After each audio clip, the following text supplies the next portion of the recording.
Ya pemirsa, kekerasan terhadap Kekerasan anak terhadap yang baru anak saja dan Juli perempuan diperingati masih sebagai terus Hari menerapkan Anak Komnas Nasional. menerima lebih Namun, dari kekerasan 2.000 terhadap kasus anak masih kekerasan menjadi terhadap pekerjaan anak. rumah untuk banyak pihak. Apalagi banyak kasus kekerasan yang menimpa anak justru datang dari orang terdekat. Di Kuburaya, 6 bulan terakhir kasus kekerasan pada anak mencapai 28 kasus, hampir sama dengan total kasus tahun 2019 lalu yang berjumlah 39. Before you can take your seats, you must be escorted into your houses. They are Gryffindor, Hufflepuff, Ravenclaw, and Slytherin. Gryffindor! Slytherin! Hufflepuff! Ravenclaw!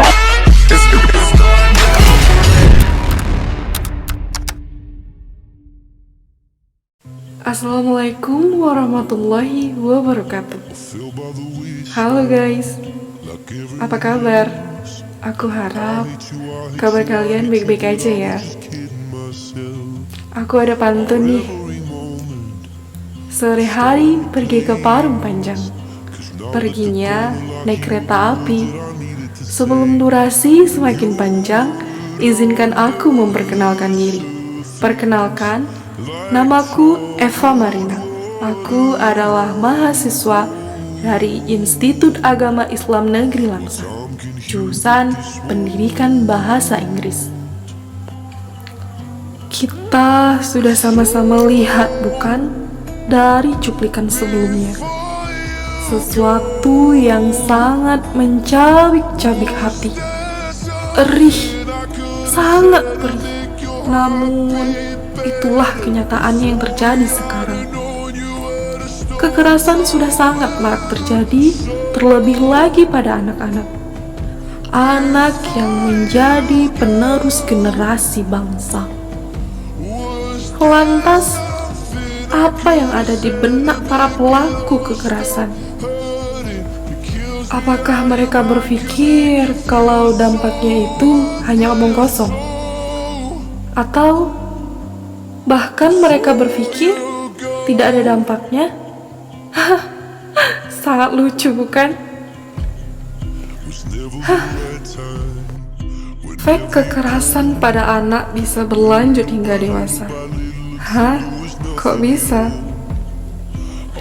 Jangan anggap remeh efek kekerasan pada anak. Gangguan fisik dan mental, penyalahgunaan obat terlarang, hingga penurunan kualitas hidup dapat mereka alami hingga mereka dewasa. Bahkan tak jarang seumur hidup. Kekerasan terhadap anak bisa berupa kekerasan fisik, kekerasan seksual, psikologis, verbal, eksploitasi, penjualan anak, hingga penelantaran atau pengabaian terhadap kesejahteraannya. Hal ini rentan terjadi di rumah, sekolah, maupun dalam komunitas masyarakat. Namun yang kita perhatikan sekarang, banyak kekerasan-kekerasan yang terjadi di rumah. Berdasarkan data Kementerian Pemberdayaan Perempuan dan Perlindungan Anak pada tahun 2016, tercatat ada sekitar 6.820 kasus kekerasan terhadap anak di Indonesia. Sekitar 35% diantaranya berupa kekerasan seksual, di samping kekerasan fisik 28%, psikis 23%, dan penelantaran anak 7%. Anak korban kekerasan tidak hanya memiliki bekas luka pada tubuhnya, namun juga luka emosional, perilaku menyimpang, dan penurunan fungsi otak. Berikut aku akan paparkan pada kalian semua beberapa efek kekerasan pada anak. Yang pertama itu ada emosi. Misalnya, anak menjadi lebih sering sedih atau marah, sulit tidur, bermimpi buruk. Memiliki rasa percaya diri yang rendah, ingin melukai diri sendiri atau bahkan ingin membunuh diri. Mereka juga menjadi sulit berinteraksi dengan orang lain, cenderung melakukan tindakan yang berbahaya. Dan yang kedua itu penurunan fungsi otak. Efek kekerasan pada anak juga dapat mempengaruhi struktur dan perkembangan otak, hingga terjadi penurunan fungsi otak di bagian tertentu.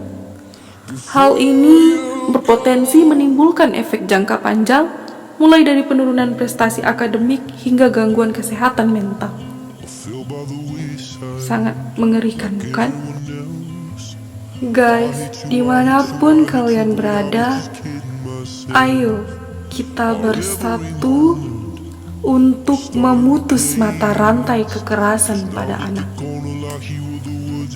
Karena apa?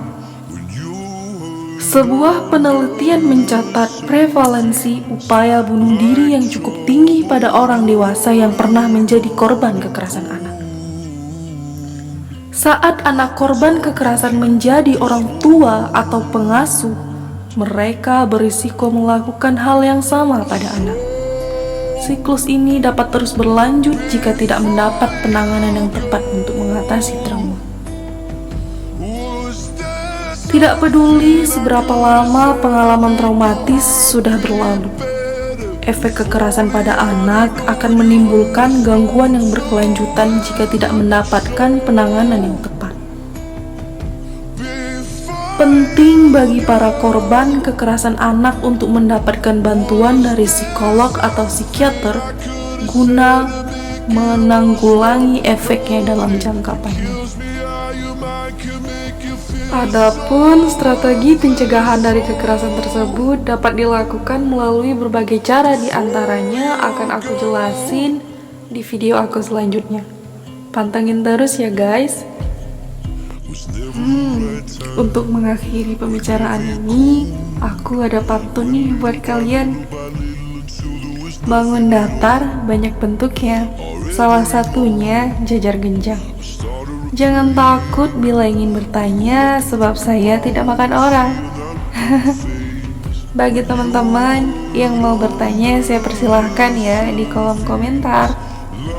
Pergi ke Jogja naik bis, perginya seorang diri. Karena materi sudah habis, aku pamit undur diri. Bunga mawar, bunga melati, indah dipandang di pagi hari. Aku pamit undur diri, jika rindu hubungi sosial mediaku di bawah ini. Jangan lupa di follow ya guys, @marinacam, itu nama IG aku. Pergi ke sawah naik sepeda, sepeda tua dari Yogyakarta. Selamat tinggal para viewer semua, sampai jumpa di video selanjutnya. Menanam jagung di kebun Hasan, tidak lupa untuk menyiram. Karena telah selesai pembahasan, maka diakhiri dengan salam. Assalamualaikum warahmatullahi wabarakatuh. See you guys.